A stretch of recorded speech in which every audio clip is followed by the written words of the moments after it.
What if there was simply a way to understand what the Google refresher program actually looked like?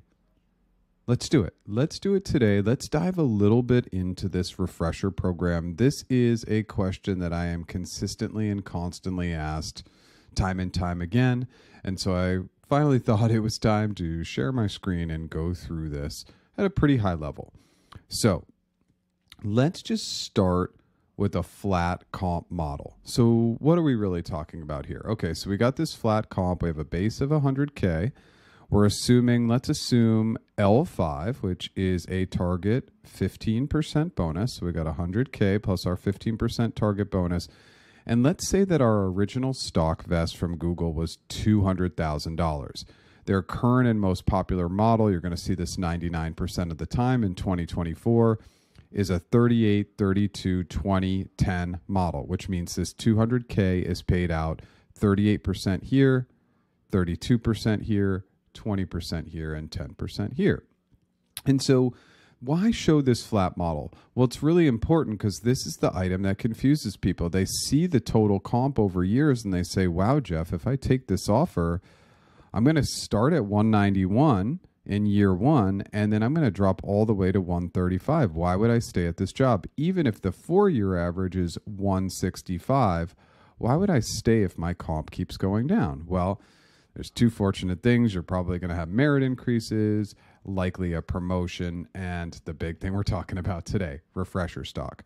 So let's dive in right into the refresher grant, and I'm going to show you something that doesn't look really common. We're actually going to show a refresher grant on a flat model just for ease. So let's start there. So let's say that, again, your comp stayed flat, your base stayed flat, your bonus stayed flat. And again, this is our original equity grant. Then we get into refreshers. And as you can see, let's just go to this total column. What this does is this keeps us going up over time. Now, of course, if everything stayed flat here in these two categories, the base and bonus stage, this isn't going to go up very much. So let's make the assumption you work a full calendar year, 2024, to be guaranteed refreshers. You have to work a full calendar year. We'll talk a little bit more about that guaranteed item in a moment. But if we were to do this, this is how the refresher model would work. So let's say our first year in 2025, we get a 100K refresher grant. So what does that mean? It's a 4-year vest that, again, is 25% per year, which means you'd get 25% of that in 2025. So it's split, again, over 4 years.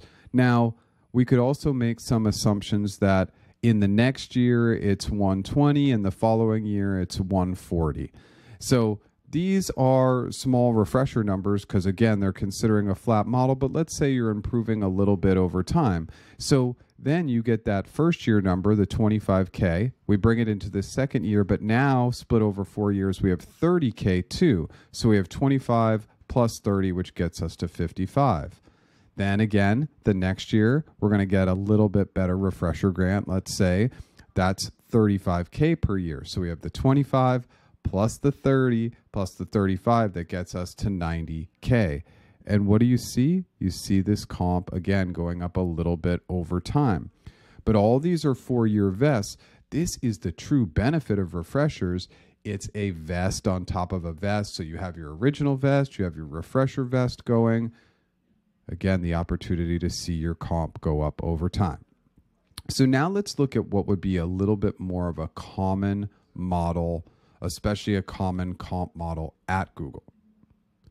So this would be with some promos and some merits. Okay, so what does that mean, Jeff? So we have our flat model from 2024, 115, and we have our initial stock vest here.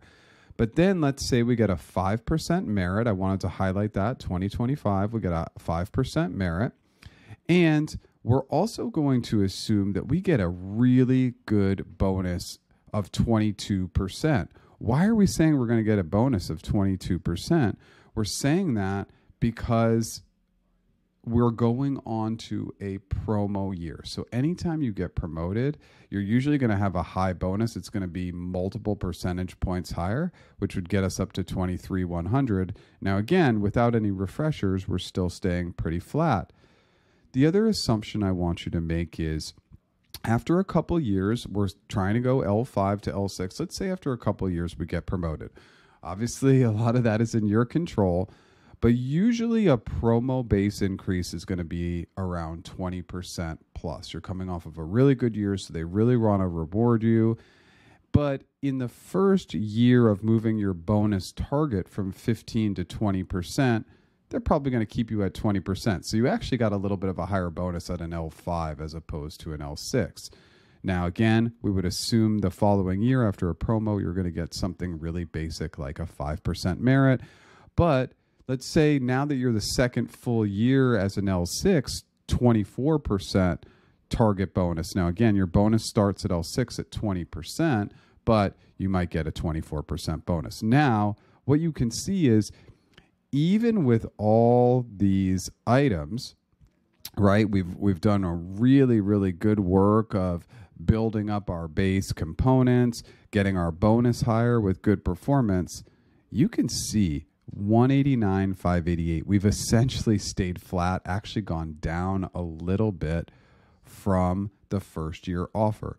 And this is where refreshers come in. If this was the model, even with promo, why would people continue to make the same income year over year? We know inflation, we know costs go up, we know people are going to have other opportunities. So let's show what a classic model would look like with refreshers.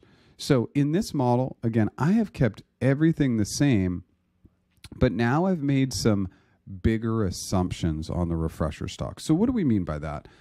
A common refresher grant after your first full year is going to be decent. It's going to be relatively low, but it will still be very, very kind. So again, we'll keep that 100K model, so 25K, but we're also including these other items, which actually means, whoa, you went up in year 2. Okay, great. That's really motivating for you to stay, continue to work hard. Then you get promoted. So when you get promoted, that usually means a bigger refresher grant. Let's say you had such an excellent year on that promo, they doubled your refresher grant up to 200K. So again, that's 50K per year over 4 years, plus that 25K from our initial grant. Now we're at 75K. Let's say as we really get into the L6 role, the following year, our refresher grant is 240K. Okay, now we have the 25 plus the 50 plus an additional 60, which is getting us up to this 135 number. And this is where you see the comp going up over time. And 191 to 319 at the end of 4 years of working there, yeah, this is absolutely what would be expected. Again, they need to motivate you to stay. And we can see, okay, well, Jeff, what about this? This drops off in this last year, but yeah, this isn't going to be a ton of money at that end point of 10% on your initial grant, because now you're rolling off of 100, 200, 240K grant, and you are simply going to receive refreshers every year. So it's really going to keep you up. And because when we start to think about those year over year numbers, again, we got to 200, 240, it might stay in similar ranges. You're not going to have a big drop off after year 4. I wanted to create one other model. And so this one other model has an assumption of not guaranteed refreshers. What do we need to talk about here? So what happens? Let's say you're starting on today's date. So today is March 25th. You're starting on March 25th at Google. What your recruiters are going to tell you, what everybody's going to tell you is you're not getting refreshers. Let's change the language. It means refreshers are not guaranteed. Why? You need to work a full year to have those refreshers guaranteed, or not necessarily what we would call a full year, but you would need to start your employment in the previous year. But I'm your manager, Jeff. Am I really not going to give you any refreshers if you've worked most of the year alongside your colleagues? No, I'm probably going to give you something. Remember, these are not guaranteed. This is manager discretion, but maybe I'm giving you something small, like 40K, just to give you 10K per year. So in 2025, you'll get 10K, and then everything else follows the same path. Really good refresher grant off of a promo year, really good additional refresher grant, etc. So I just wanted to show the model in case you come in early in the year. Sometimes by the time you hit mid-year, that's where it's really going to be the cutoff and you're unlikely to get refreshers. But if you start earlier in the year, again, one of the big things to understand about refreshers is the manager discretion component. So let's talk a little bit about this for a moment. So with refreshers, basically there's a pool of money based on your level and your role. And then within your level and your role, based on performance, you're going to get a certain amount, and then manager discretion can move that number up a little bit or move it down a little bit. Again, this is going to be based on your performance. So there's a lot of moving pieces. This is why refreshers get very confusing. There's also a lot of bad data out there to say that your refreshers always match your initial grant, but that doesn't really make sense because initial grants vary quite a bit. They want to reward you for your performance while you're at the organization. I know that this is a lot. I'm not sure it's still going to be 100% clear, but I wanted to make sure that I provided a little bit more clarity in what's happening in the refresher program. It's such a common question that I wanted to build out these models and show it to you, the YouTube community. I really hope you enjoy it. I hope to help. Thanks.